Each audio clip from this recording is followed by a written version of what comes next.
Irmãos, esse texto tem me acompanhado nesses dias, porque conta-nos acerca da maneira como se deu o chamado de Moisés, e eu preciso, antes de tudo, te dizer que não teve ninguém igual a Moisés. A maneira como Deus se revelou a ele, a maneira como Deus manifestou sinais através dele. O que Deus fez com Moisés não fez com mais ninguém. Com Moisés, o mar vermelho, se abriu em duas partes. Com Moisés, uma coluna de fogo e uma coluna de nuvem acompanhava o povo no deserto. Com Moisés, através da vida de Moisés, as manifestações que Deus trazia através da vida de Moisés, o povo sentiu fome e Deus enviou maná do céu. Com Moisés, águas amargas viraram doces. Não teve ninguém como Moisés. Como Moisés, ninguém. Quem fala isso não sou eu. Quem fala isso é a Bíblia. Último capítulo do livro de Deuteronômio, a Bíblia diz que nunca mais se levantou em Israel um homem como Moisés, com o qual o Senhor falara face a face, boca a boca, nos feitos, sinais e manifestações que Deus operou através da vida dele, tanto no Egito quanto no deserto. Igual a Moisés, ninguém. O que foi na vida de Moisés, não foi na vida de mais ninguém. Moisés viveu o que ninguém viveu. Só que no capítulo 4, nós estamos percebendo o mesmo Moisés, diante do seu chamado, e o Senhor está dizendo a ele: Moisés, eu vou te enviar até o Egito, para que você liberte o meu povo. E nós lemos aqui alguns versículos, depois de muito questionar a Deus, ele agora no capítulo 4 está dizendo: Senhor, eu não consigo falar, eu não sou eloquente, eu não tenho a habilidade que o Senhor gostaria que eu tivesse, eu não tenho a capacidade que o Senhor queria que eu tivesse, eu não sei, eu não tenho, eu não posso. E Deus olha para ele e diz: Moisés, eu vou ser contigo, eu vou te usar, eu vou fazer coisas através da tua vida. Só que Moisés olha para a sua humanidade e diz: eu não posso, envia outro, faz na vida de outro. Eu estou aqui no capítulo 4 percebendo um Moisés tão humano, o mesmo Moisés, do mar, da coluna de fogo, coluna de nuvem, o mesmo, tão humano quanto eu e você. Diante de um desafio que Deus está lhe propondo, ele olha e diz: eu sou pequeno demais para o que o Senhor está querendo fazer através de mim. Eu sou falho demais, incapaz demais, diante daquilo que o Senhor quer fazer. Então eu percebo que o Moisés que viveu coisas que eu estou te dizendo que ninguém mais viveu, é muito parecido comigo e com você. É tão humano quanto eu e você. Só que eu preciso te lembrar que o desafio que Deus está propondo a ele não é nada fácil. Geralmente é assim. Deus propõe coisas gigantescas a pessoas muito pequenas. Deus confia projetos gigantes a pessoas que não têm condições de vivê-los. Só que eu preciso que você se lembre que o que Deus está querendo de Moisés é: vai no Egito. O que era o Egito? A maior potência da época. Faraó era considerado um deus pelos egípcios. E o que Deus está dizendo para Moisés? Vai lá no Egito, nesse lugar, e faz o quê? Liberta o meu povo. Que povo? Povo hebreu. O povo hebreu não eram 1.000 pessoas, 30.000 pessoas, 100.000 pessoas. Eles já estavam em milhões de habitantes. E o que Deus está dizendo é: eu quero que você vá na maior potência da época, vá na maior potência que existe, vai falar com o rei, que é considerado um deus para os egípcios, e você vai libertar milhões de pessoas desse império. Bom, aí eu começo a entender por que é que Moisés está se sentindo tão fragilizado diante desse convite. Só que você precisa entender uma coisa, e isso faz todo sentido nesse chamado, porque Deus diz para ele o seguinte: Moisés, eu serei contigo. Olhe para essa pessoa que está do seu lado, faz uma cara de profeta, eu sei que não existe isso, mas é para dar emoção, e vocês já sabem disso, como é que é a cara de profeta lá de Xerém. Franze a testa, fecha um pouco o olho na medida, não olha devagar, não, olha rápido para dar um susto mesmo. Olha nos olhos dela e diz para ela, o segredo do chamado que Deus tem na tua vida não é o quanto você é bom, é o quanto Ele será contigo. Não tem a ver com as suas habilidades, não tem a ver com aquilo que você sabe fazer, não tem a ver com aquilo que você pode, tem a ver com o quanto a mão do Senhor estará sobre a tua cabeça. Aleluia! Só que entenda uma coisa, vamos falar desse Moisés. Por que é que ele se sente tão pequeno diante desse desafio?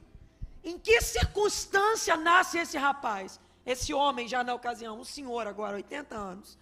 Mas em que contexto nasce ele? Ele nasce exatamente na época em que Faraó tinha determinado sobre o povo hebreu que todos os garotos dos hebreus deveriam morrer. O cenário em que Moisés nasce é cenário de morte. Repita comigo, cenário de morte. O garoto vem à vida no cenário de morte. Ele já chega com uma sentença sobre a cabeça dele, e a sentença é morte. Faraó tinha um pouco tempo atrás escravizado os hebreus, oprimido os hebreus, dito que eles não cresceriam mais. Por quê? Porque os hebreus cresciam muito, cresciam mais do que os egípcios.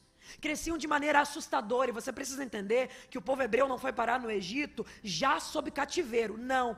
Eles desceram ao Egito quando o José que foi vendido pelos seus irmãos, lembra dele? Quando ele era governador do Egito, e nessa ocasião, José como administrador do Egito, foi a pessoa que Deus usou para administrar os recursos do Egito, e teve uma grande fome na terra, e o Egito era o único lugar que não tinha fome. Muitos vieram ao Egito para buscar alimento, e nesse meio tempo, a família de José também desceu ao Egito para buscar alimento. Lá, reconheceram seu irmão, José perdoou eles, o pai veio, todo mundo vem. Nesse contexto, José prepara um lugar para que eles possam plantar, regar, colher, viver ali no Egito. Eles descem ao Egito, e quando chegam no Egito, eles têm um lugar para eles. José prepara um lugar para que a família dele, os hebreus, possam ficar. Só que o tempo passa. Aproximadamente uns 400 anos se passam. Morre José. Morre o faraó da época de José. Se levanta um novo faraó que não conhecia José, que não conhecia os hebreus. Só que nesses 400 anos, uma coisa está acontecendo com os hebreus. O que é? Qual é o contexto que está acontecendo aqui? O contexto é, Deus tinha liberado uma palavra sobre o bisavô de José.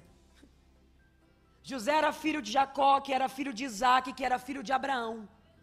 Ao bisavô de José, Deus tinha dito, eu vou multiplicar a tua semente.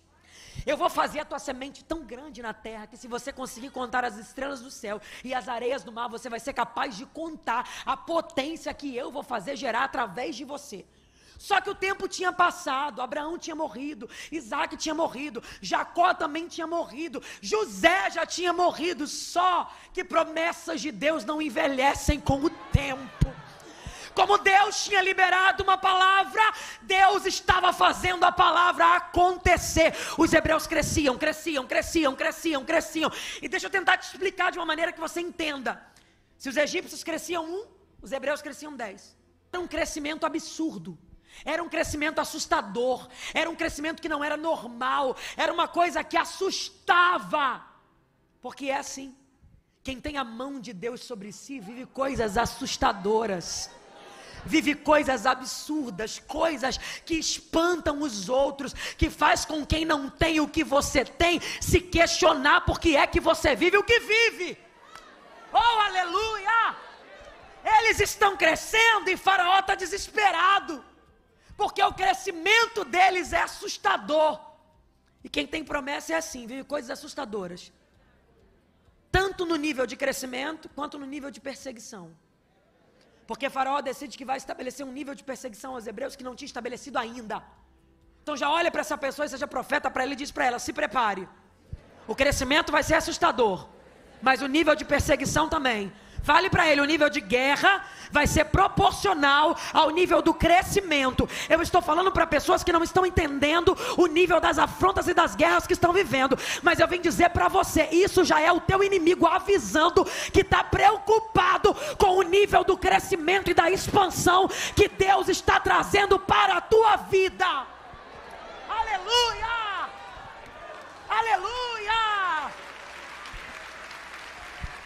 Faraó diz, eu tenho que acabar com esse povo. Primeiro ele maltrata os hebreus para que eles parem de crescer, mas a Bíblia diz que quanto mais ele afligia, mais os hebreus cresciam. Aleluia! O nível de aflição trouxe um nível de crescimento que não era esperado nem pelos hebreus. Perceba que a Bíblia coloca esse versículo isolado mesmo. Quanto mais afligiam, mais cresciam. Porque eles já cresceriam naturalmente. Mas porque Faraó decidiu estabelecer uma aflição sobre eles, Deus decidiu dar um crescimento bônus. Aleluia! Só porque o diabo achou que ia conseguir atrapalhar alguma coisa de Deus na tua vida, Deus te sentou nessa cadeira para te dizer, vou fazer o que falei e ainda vou te entregar um bônus. Aquilo que eu não falei, eu vou fazer acontecer como brinde, só por causa do nível da aflição que você está vivendo. Eu sinto graça de Deus neste lugar. Aleluia! Já que não conseguiu crescer depois da aflição, conta a eles. Eles tinham crescido muito mais. O que é que eu faço com esse povo? Que povo é esse? Se eu estivesse lá, eu ia pedir licença. Eu sou meio intrometida mesmo, eu pedir licença e falar, Faraó, pode te dar um conselho? Depois você me mata, mas é para o teu bem. Não mexe com essa gente que tem a mão de Deus sobre a cabeça. Meu amigo, mexe com qualquer um. Aleluia! Mexe com quem quiser, mas não encosta num fio de cabelo dessa gente que Deus colocou a mão na cabeça. Já que não conseguia acabar com eles, mata os meninos. E o historiador Flávio Josefo conta, pastor, que dava para ouvir a quilômetro de distância o grito das hebreias, porque muitas viram seus filhos morrendo no Nilo. Filho, meu filho, meu filho. E uma vizinha gritava, outra vizinha gritava, morte de um lado, morte de outro, morte de cá, morte de lá, e mata, mata, choro, desespero, um pavor entre os hebreus. E nesse meio tempo, a barriga de uma mulher aponta, está grávida. O cenário é morte, o contexto é morte, a sentença é morte, a palavra é morte, o ambiente é de morte, mas dentro dela tem vida. Porque quem determina o que o teu ventre profético vai gerar não é a boca de Faraó. Ele pode ter determinado morte em vários ambientes, mas eu quero profetizar que aonde você estiver, o ambiente será vida, vida, vida, vida, porque em ti habita vida